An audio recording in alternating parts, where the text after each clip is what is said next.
So in the previous tutorial, we were talking about gradients and gradient descent, and today we will train our first machine learning model using linear regression. Our dataset will look something like this, and you will see a better image of this later. The loss function we use is the mean squared error, and again, this is all the same things I talked about in the previous tutorial. The mean squared error is simply the difference between your predicted value and the expected value and then squared. The model we will train is a linear model because we looked at our dataset and we thought, well, a line describes this dataset the best, so we will just train a line. And it's defined as f of theta 0 and theta 1, and then of course x as the input, is equal to theta 0 times x plus theta 1, where theta 0 is the slope and theta 1 is the intercept. And the optimization technique we will be using is gradient descent. And in machine learning libraries, you have different optimizers. For example, there's stochastic gradient descent or ADAM. And what I want to get to is that these optimizers, which implement gradient descent, they just have extra bells and whistles to make the process more efficient. These optimizers have something called a state. For example, if we look over here, perhaps we would be forgiven for thinking that your gradient updates, if this was our loss landscape, would look something like this, like constant jumps towards the bottom. But this is wrong because, well, for one, the gradient is not a constant vector. It's a vector function, as I mentioned in the previous episode.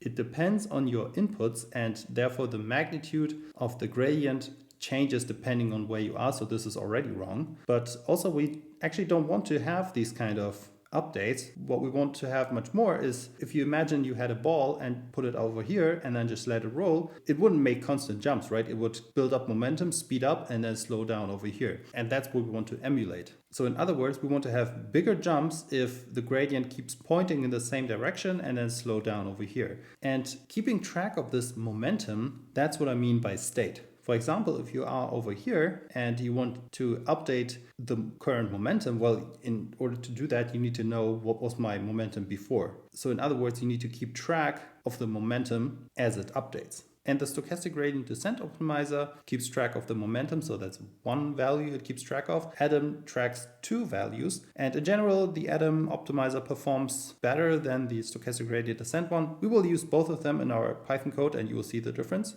And also we will look at these optimizers in much more detail in some other video. And you will hear me say that a lot, that we will cover certain topics in other videos because machine learning is such a big area of research and we're trying to catch up to 50 years of it. And it's impossible to put all of that in a single video. So you will hear me say that a lot, that we will cover certain topics in more detail some other time, like these optimizers. So I will implement linear regression in both Pytorch and JAX, and then perhaps you can decide for yourself which one you like better. I would just suggest to learn both of them. So before we get started, I wanted to say that this is not going to be a Python tutorial, so I expect you to know some Python and programming in general. I also want to say that this is not going to be an in-depth Pytorch or JAX tutorial. Those will come later at some other point. This is more of an overview of Pytorch and JAX using linear regression as an example. But both Pytorch and JAX have certain quirks and features, and here I will simply give a preview of what those are, and then we will discuss in much greater detail how to work with both Pytorch and JAX. So what I've done here is I've created the target function already, is the one that we're trying to learn, and I've hidden the slope and intercept for now, and we will see later if our models have managed to learn the true underlying slope and intercept of the target function. So first we define the learning rate and the number of epochs, and then we create our dataset. And we will perform a train test split where we have most of our data in our training set and then some of it in our validation set, because when we later want to evaluate the performance of our model, we don't want to do that on our training set because our model has already seen the training set, and we want to measure how well our model generalizes to new and unseen data, hence the split. And we can also plot our data and also our target function to see what it looks like. So if we run our code, we should see our dataset. And as you can see here, the blue dots are our dataset and the red line is the target function. It's the one that we're trying to learn. And ideally, we want to find a similar linear model with a similar slope and intercept, because once we have that, we can use that and query it on data we've never seen before. And then we're done. So let's comment this out and then start with the JAX version. I will also use a type checker, which is bear type in my case, to make sure that the shapes and data types of our input match what I define here. So here I say that the slope and intercept must be a float scalar. I say array here, but the scalar part comes from this. If we don't put in any shape here, it will treat this value as a scalar. Then in the init method, I initialize both the slope and the intercept as 0. And as you can see here, this is just a scalar, and I couldn't set the slope and intercept as anything else than a scalar because then bear type would complain. We also need a call function where we give x as the input, and again this will be a scalar, and we will return a scalar. And what we return here is the slope multiplied by x, and then we add the intercept on top of it. This is just the definition of a line. Then we create our model and define our loss function. And as I mentioned before, the loss function here gets as input both the model and the training set, which will be x and y, and we simply return the difference between our prediction and the expected value and then square it. And one thing that I forgot to mention is that we're using Equinox, which is a library built on top of JAX, and it implements a lot of neural network layers as well as other very useful things that will make our lives a lot easier. But again, I will make a more in-depth tutorial on Equinox at some other time. For now, you can just think of it as the JAX version of Pytorch. Now that we've defined our loss function, what we need to do is to compute the gradient of this loss function in order to update the parameters of our model. So we can actually do that by hand by first filtering out the model parameters using the equinox.filter function. And we filter everything from our model that is an array and then store it here in this model params variable. Then we can compute the loss and the gradients using the filter value and grad function, which is a thin wrapper around JAX's value and grad function, but it also filters out everything that is not an array and that JAX cannot work with. And this function expects as input a different function, which is going to be the loss function in our case. And we also need to give it the inputs of this function, which will be the model parameters and x and y. So one thing I should mention here is that the gradient that will be computed here will be computed with respect to the first parameter here. So in other words, when you want to compute the gradient of a function, make sure that your model is the first argument of your function. And again, we will talk about this value and grad function and other important JAX functions in a dedicated JAX video. But for now, just know that this function returns the value and the gradient of the function that you give it here as input. And the gradient is computed with respect to the first argument of your function. We can print the loss here and then also print our current model's slope and intercept, which will both be 0. And we can also have a look at the gradient slope and intercept. And now that we have our gradients, we can compute the update by using jax.tree.map on the model parameters and gradients. And both the model parameters and gradients are so-called pytrees, and each pytree has leaves, and the map function applies a function on those leaves. And the function here is defined as a lambda function, which gets the parameters and the gradients as input. And this part should be very familiar to you, where we simply subtract the gradient from our current set of parameters in order to get the new and updated model parameters. After we do that, we can actually have a look at the updates slope and intercept. And if we run our code now,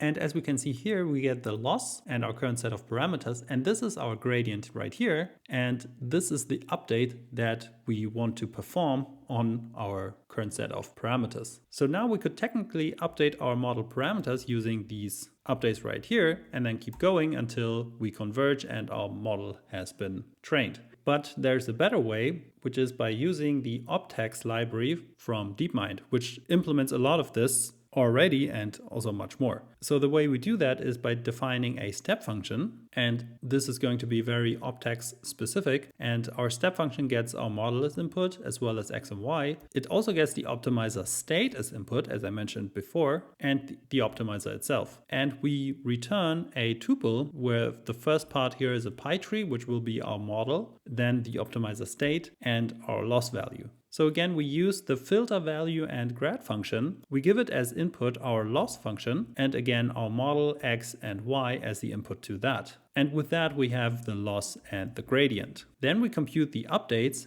and get the next optimizer state by calling the optimizer.update function and give it the gradient, the optimizer state, and the model as input. Finally, we get the new model parameters by calling the equinox.applyUpdates function, which we give the model and the updates as input. And then finally, we return the model, the optimizer state, and the loss. And as you can see, this part is actually very close to what we did before right here. It's just that we use optax's optimizer.update function instead of our own lambda function right here. And now that we have the step function, we're almost done. But before we train our model, we first need an evaluation method where we give it the current model as input as well as our validation set. We compute the predicted values using this vmap function. And again, I'm going very fast here. This vmap function is another very crucial function in the JAX library. And I will, as mentioned before, give a more in-depth tutorial about these JAX functions very soon. But for now, as a quick summary of what this vmap function does, the vmap function gets as input a function and an array here as input. So what this vmap function does is it applies the function that you give it here as input along the first axis of your array here. So for example, if this array here has 50 rows, then you apply the function here on each of those rows and then stack it up together. So if this array has 50 rows, then your output here will also have 50 rows, except that this function here has been applied to every row of this input. Then you compute the difference between your prediction and the expected value and then square it and then return the difference. And this will be our evaluation method. We then initialize our optimizer by using the Adam optimizer. We give it the learning rate of 0.01, and we also need to initialize our optimizer. And to do that, we need to filter out everything that is not an array using this equinox.filter function. And when we do that, we get a pie tree here, which only contains the arrays of our model, something that JAX can work with. And then we have the optimizer state. And now we can start with the main train loop. So we iterate over n epochs, and for each epoch, we iterate over each data point in our dataset. And here we call the step function, which again returns our model, the next optimizer state, as well as the loss. And we need to give our step function the current model as input, as well as the x and y of our training set, the current optimizer state, and the JAX optimizer. Then we accumulate our training loss and then print the current loss of our epoch as well as the validation loss to the console. And if we run this code, we can see here that the training loss started at 79 and then gradually came down to 1.2. And this was the JAX version of linear regression. And I know I didn't go into much detail into many of the JAX functions. This is because, as I mentioned earlier, this is basically an overview and not an in-depth tutorial just yet. But for now, let's have a look at how Pytorch would implement the same thing. So here we define our Pytorch class. Again, it's going to have a slope and intercept as parameters. And we define these parameters using the torch.nn.parameter class. And each Pytorch model needs to define a forward function. This is analogous to the call function that we used before. And again, this will get a scalar as input and output another scalar. And it's going to be exactly the same as we had in the JAX version. We can now initialize our model here. And same as we did before, we need to create an evaluation method, which will be exactly the same as the JAX version. So Torch or Pytorch also has its own vmap function, and it does pretty much the same as the JAX version. Then we also need to define our loss function, and this is going to be very similar to what we had before. And same as we did before, we also need to create an optimizer, which will be the Adam optimizer again. But this time we give it the parameters of our model as input. And if you remember, before we used equinox.filter to get these parameters, but Pytorch has this very nice parameters function, which will just return those to us. And we also give it the learning rate as input. We set our model to training mode and then start implementing the main train loop. loop. So again, we iterate over an epochs, we reset the training loss right here, and then we iterate over every data point in our dataset. We always need to call 0grad on our optimizer, which will reset the gradients that this optimizer keeps accumulating. Then we compute the predicted values using this forward method, and then we compute the loss using our loss function. Then by calling this loss.backward function, we actually compute the gradients, and using the optimizer.step function, we update the parameters of our models using the gradients that we get from this function. Finally, we accumulate the training loss and then compute the average training loss right here. Also, we evaluate our model using this eval torch function that we defined earlier. We give it as input the current model as well as the validation dataset. And finally, we print out the loss here to the console. So let's save this and run this code again. We can see here that the loss of our Pytorch model started at 82 and then gradually came down to 1.1. And now we can output the slope and intercept of both of our JAX and Pytorch models to see what our models think the slope and intercept are of our target function. So let's run this code again. And we can see here that both JAX and Pytorch think that the slope is somewhere around 2 and that the intercept is somewhere around 5.2. And now we can go back to our target function and see what the true slope and intercept were. And as we can see, the slope was 2 and the intercept was 5. So in other words, both the JAX and Pytorch version have successfully learned this target function. So that was it for this tutorial. I know that this was very high level, but it should serve you as an overview of both Pytorch and JAX. And in later tutorials, we will have a much closer look at what Pytorch and JAX have to offer than what we did here. So I hope you enjoyed this tutorial and will stick around for more. And until then, thanks for watching, and I will see you in the next one.